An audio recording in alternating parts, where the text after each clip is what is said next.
Olá pessoal, tá no ar mais um episódio do Cast for Closer, seu podcast para dominar inside sales e colocar suas metas no bolso. O tema de hoje é como começar inside sales.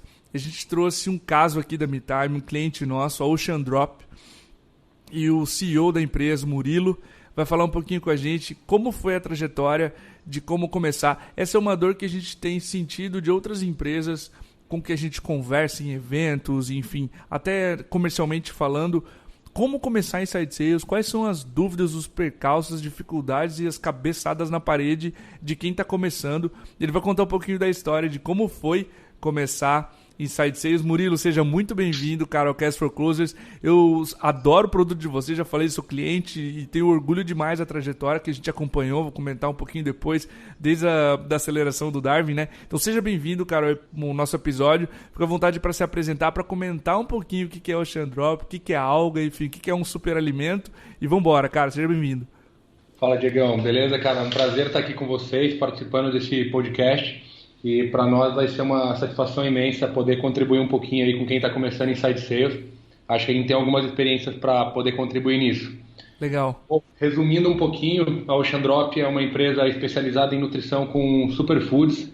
Para quem não conhece muito bem, o superfood é um alimento com qualidade nutricional avançada, ou seja, ou ele vai ter muita concentração de um nutriente só, ou ele vai ser muito variado nos nutrientes na composição. E com isso você consegue basicamente simplificar aí a sua nutrição consumindo algumas cápsulas, no nosso caso de algas e microalgas, no qual é um tema que nós somos profundamente especializados, já que a empresa é fundada por oceanógrafos.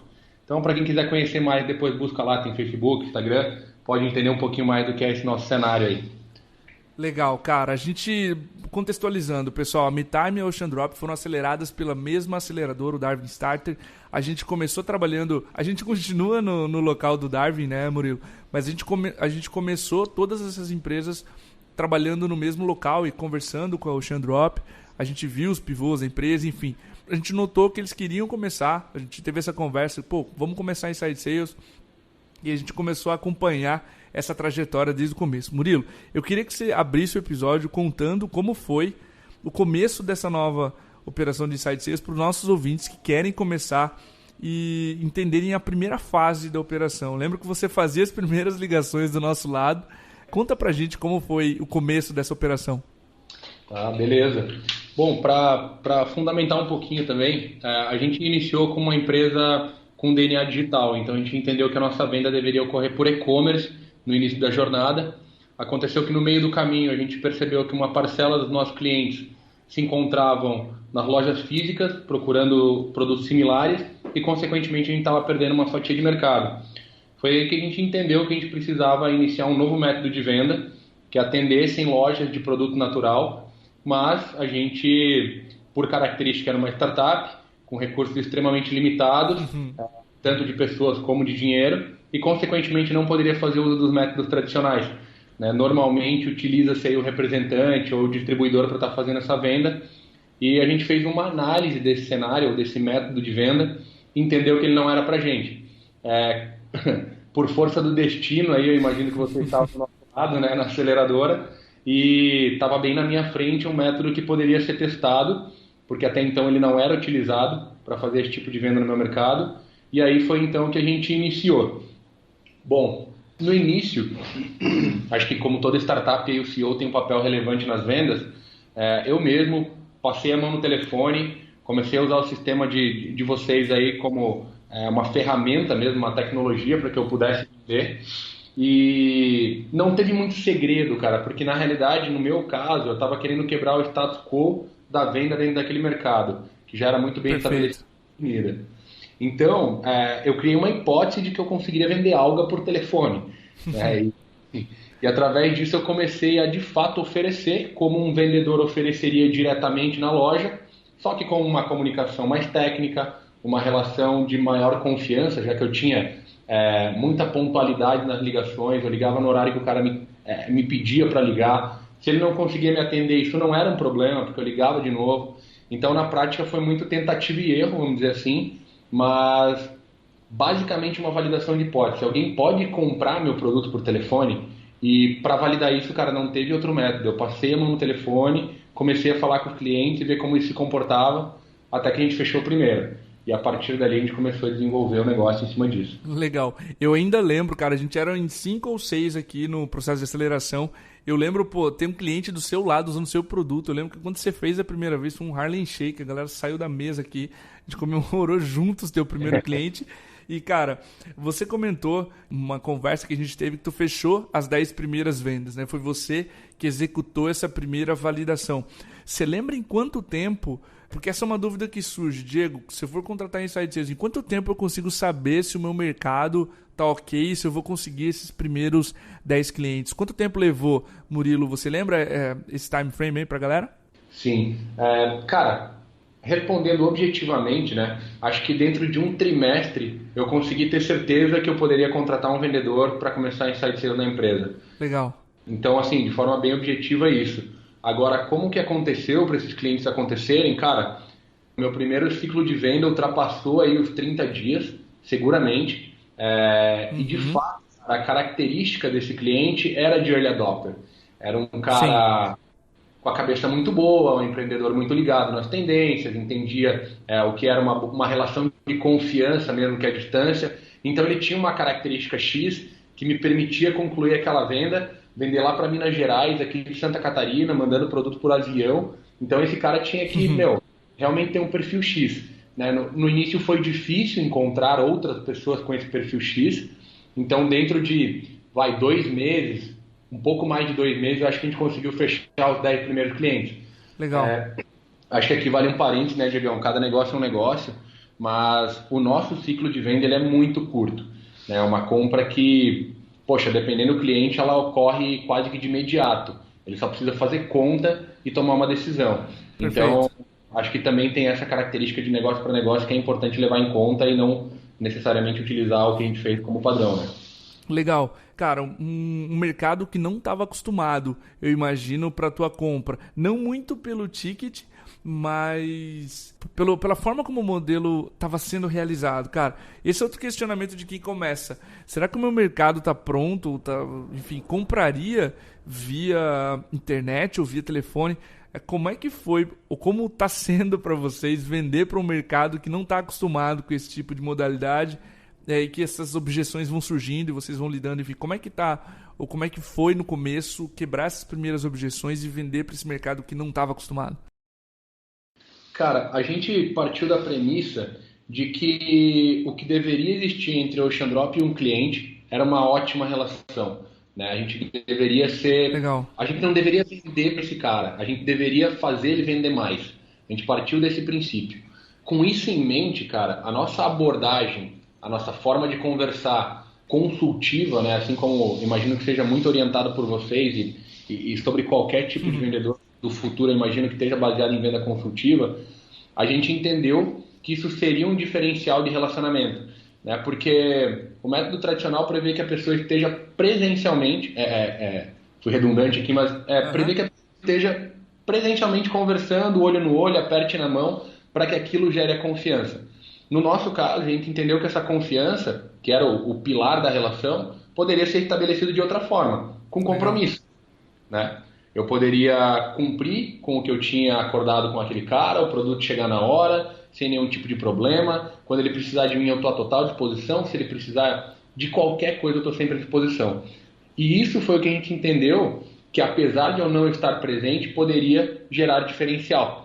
E unindo tudo isso, cara, isso foi de fato se concretizando, né? Realmente, assim, ao longo do tempo, hoje a gente já tem mais de 200 clientes, ao longo do tempo, de um pouco mais de um ano de trabalho, a gente nunca foi questionado sobre não estar presente.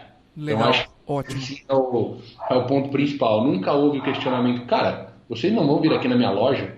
Isso nunca foi tocado no assunto, justamente pelos diferenciais que a gente estabeleceu e eu falei que a gente focou no início. Eu lembro que você até mencionou que a confiança que o Rap tinha por não perder o prazo, se ele dizia que ele ia ligar a tal hora, ele ligaria a tal hora. Isso, frente a outros modelos, estava trazendo vantagem para vocês, porque ele não perdia uma visita, porque ele estava numa visita anterior, enfim. É um pouco disso também, certo? Tá coberto de razão, cara. O representante vai pra rua, ele chega na loja, o cara não tá perdido. Ele tem que viajar 10 quilômetros para encontrar o próximo. Eu consigo ligar, cara, até 10 vezes para a mesma loja no dia. Não tem problema. Eu consigo, abre aspas, fazer 40 visitas por dia, coisa que é humanamente impossível no modelo tradicional. Legal. Falando em termos de resultado, cara, qual que é o resultado de Inside Sales? O que ela representa para o negócio de vocês hoje? Se preferir abordar percentualmente, fica à vontade, mas para a gente trazer um pouco em números, o que isso está ajudando vocês hoje, cara, essa modalidade? Tá. Hoje ela representa aproximadamente 30 a 35% do faturamento da empresa. Legal. Dado que, como eu comentei no início, a gente é uma empresa que se lançou com a estratégia digital como core de negócio, né? A gente foca na venda no nosso canal próprio, que é um e-commerce, e isso passou a ser uma estratégia complementar de exposição de marca, de vendas, de ativação de público, de alcançar um novo mercado. Perfeito. Então, ao mesmo tempo que ela tem uma representatividade menor, ela nos custa também significativamente menos aqui na empresa. De outro lado, se eu comparar as minhas métricas de ROI, né, o retorno sobre o investimento, eu consigo chegar tranquilamente na casa de 10 ou 11, né? Para cada R$1 que eu invisto, eu consigo que retorne 10, 11, depende do mês. Uhum. Já no B2C, eu não consigo chegar nem próximo disso, né? Minhas métricas vão girar em 6 e 7. Então, em termos de eficiência, apesar de não ser a maior representatividade da empresa, é muito expressivo. Bacana, cara. Tu fez uma comparação do teu B2B, quando você vende para a loja, e do B2C, quando você vende no e-commerce. Uma grande dúvida, uma coisa que o pessoal sempre faz ao implantar Inside Sales é comparar as modalidades, tá? E aí a pessoa diz, pô, Diego, como é que Inside Sales se compara com Field Sales, com representação comercial? Enfim, eu sei que vocês fizeram um experimento aí de comparar duas modalidades. Conta um pouquinho pra gente como foi esse experimento, o que vocês compararam. Você se refere ao modelo de representante, né, Diego? Isso, o que tu comentou no início. Tá, beleza. A gente tem hoje 2 representantes operando.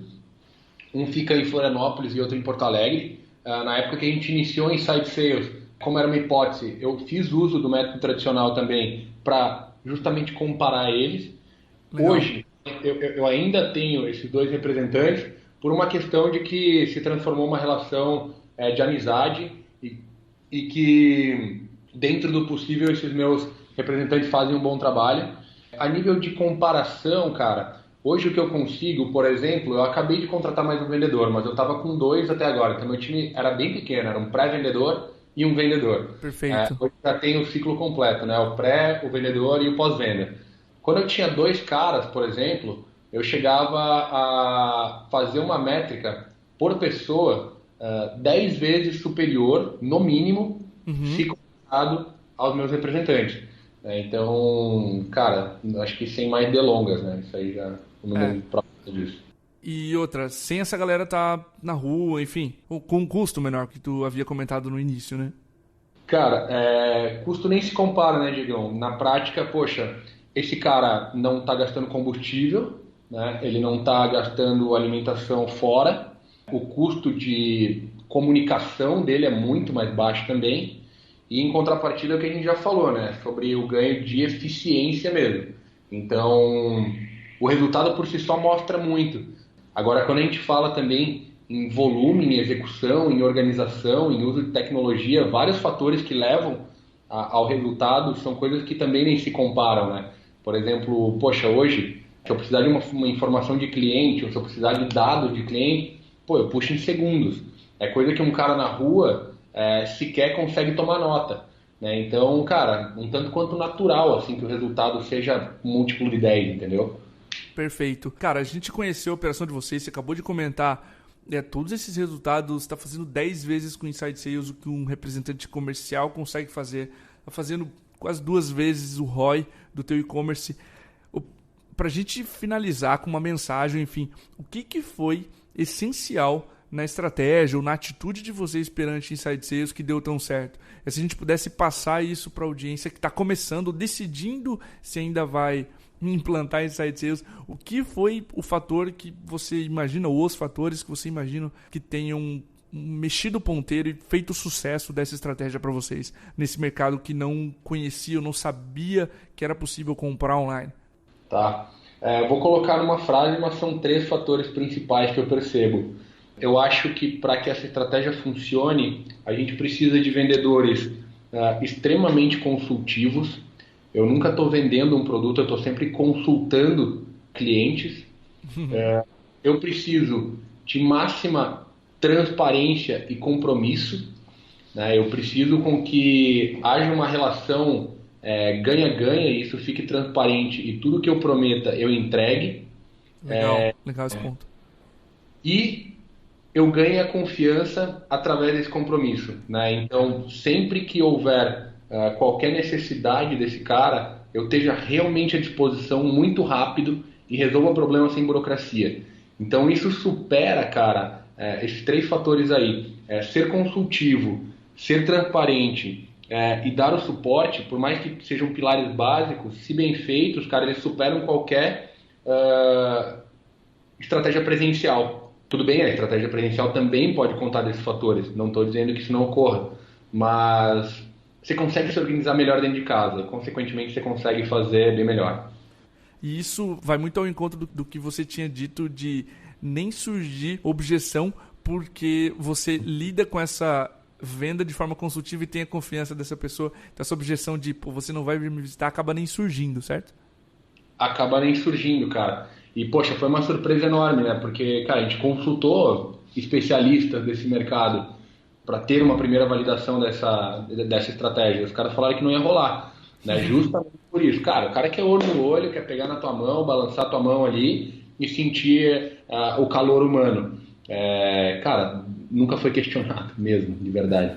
Legal, cara. Murilo, só tenho a te agradecer pelo tempo, por participar aqui do Cast for Closers, por quebrar um pouquinho algumas das objeções que normalmente a gente tem quando vai começar uma modalidade tão nova quanto essa de Inside Sales. Adoro a história, espero que a audiência tenha gostado também de tudo que vocês estão fazendo. Quem quiser conhecer, a gente vai deixar todos os links da Ocean Drop na descrição desse podcast. A gente é consumidor assíduo de vocês. Separa mais um pack para mim aí, Murilo, que eu tô voltando pro Darwin aí para pegar com vocês, beleza? Beleza, cara, valeu. A gente que agradece aí pela oportunidade, cara, é um prazer poder compartilhar um pouquinho do que a gente passou, dentre erros e acertos aí. Acho que eu sou suspeito para falar, né, mas, cara, no meu ponto de vista, é o futuro da venda, todo mundo deveria se atentar de alguma forma e tentar se encaixar de alguma forma, dentro, claro, de quando isso for possível, né? Show de bola. Muito obrigado aí pelas palavras, pelo final. É isso aí, pessoal, até a próxima, um grande abraço. Valeu.